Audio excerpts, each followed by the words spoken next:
This is the high-purity reverse osmosis system. Commonly called the RO, it is a fully automated process with automatic controls and alarm system. An RO water system includes pre-filtration for particulate matter and chlorine reduction with carbon treatment.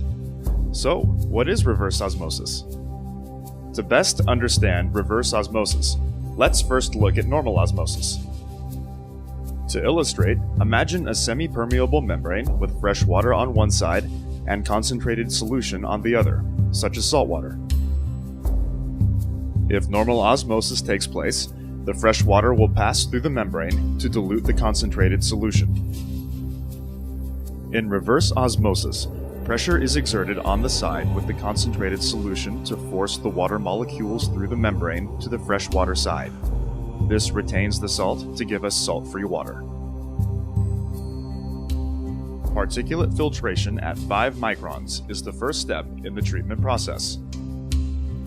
This filter ensures that all particulate matter is removed prior to the next step of filtration, as well as less long-term maintenance of the RO membranes.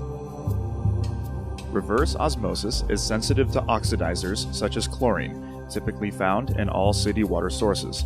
Therefore, the process and water RO water system includes granular activated carbon, commonly called GAC. The GAC is an absorbent and will reduce the levels of chlorine being sent to the RO membranes.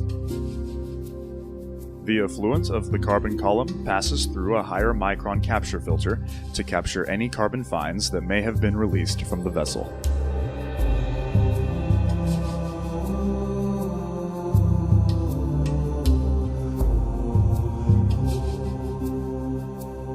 The influent water has been pre-treated and is now prepared to be processed through the reverse osmosis membrane. As the water passes through the RO membrane, there is a low pressure switch to protect the pump against low inlet flow or pressure. There are panel-mounted pressure gauges to monitor the pre-treatment and reverse osmosis inlet and outlet pressures. The neighboring control panel is used to monitor water quality and facilitate operational functions. There are 3 streams that exit the reverse osmosis process. The permeate water, which is the clean, filtered, or product water, passes through the permeate flow meter and is sent to the product water storage tank.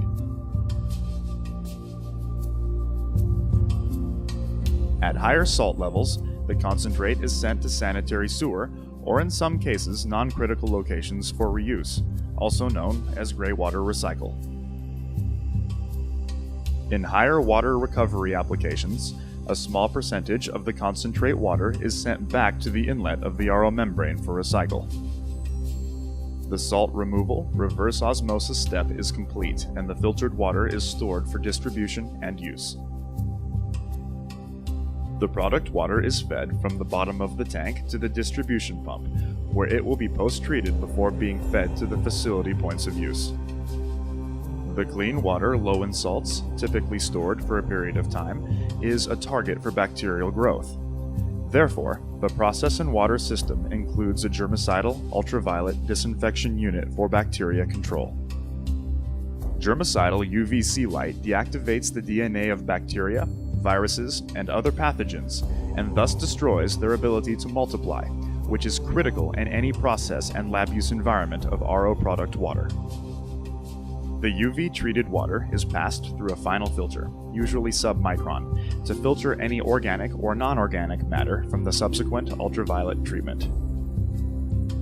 In some cases, further ionic removal will be needed to meet deionized water quality.